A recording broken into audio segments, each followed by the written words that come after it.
Okay, so we've got most of this gearbox back together for the B31.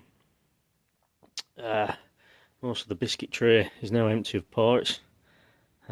We got the speedo drive back in, and out of the way, and that'll focus. With this little securing screw, I did put a little bit of what do they call it? Low strength. Yeah, sorry, low strength Loctite on there. Try not to strip anything or damage anything. So yeah, that's in and working. I did find there's a website, BSA M20 website. I think it's the War Department stuff.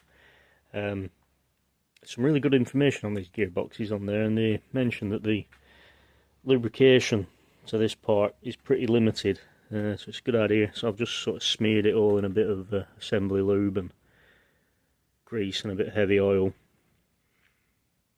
So that's in fourth gear, the ratchets there.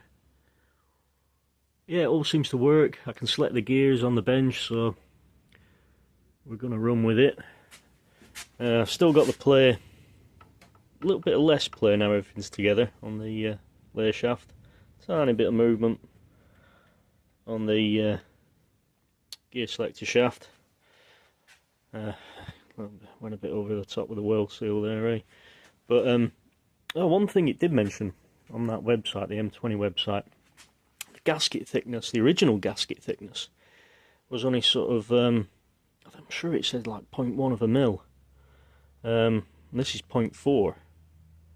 So, you know, you can add all that up and it introduces play into the system. But yeah, hopefully, well, we'll have to see. We'll just have to run it and see if we have any problems. If we do, it's not the end of the world having to take this out. Bit of a faff, but the other thing it mentioned, as well as the lubrication on this part, was also putting a bit of grease around the, this is the outer case, the Kickstarter gear. So it's got new spring in, new bush on this side, new bump stop rubber. Yeah, putting a bit of grease in here.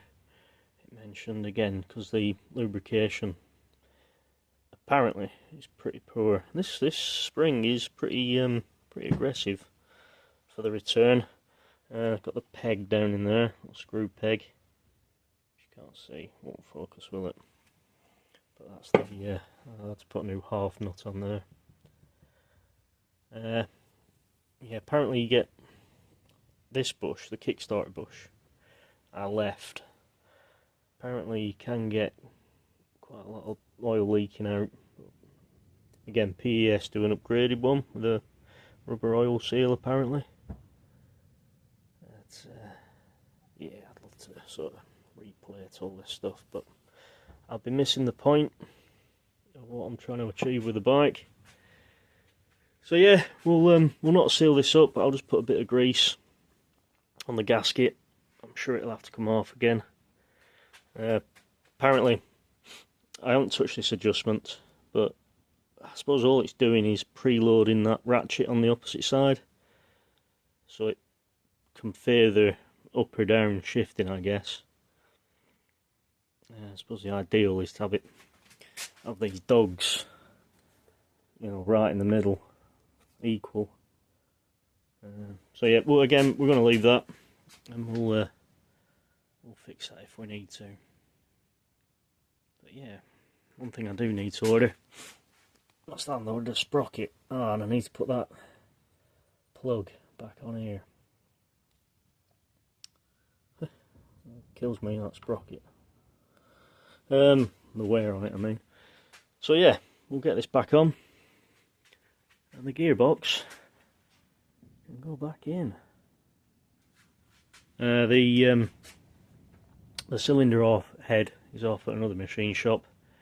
The crankshaft is still at the other machine shop when I dropped it off in beginning of November. It's now the beginning of February, so patience, I guess.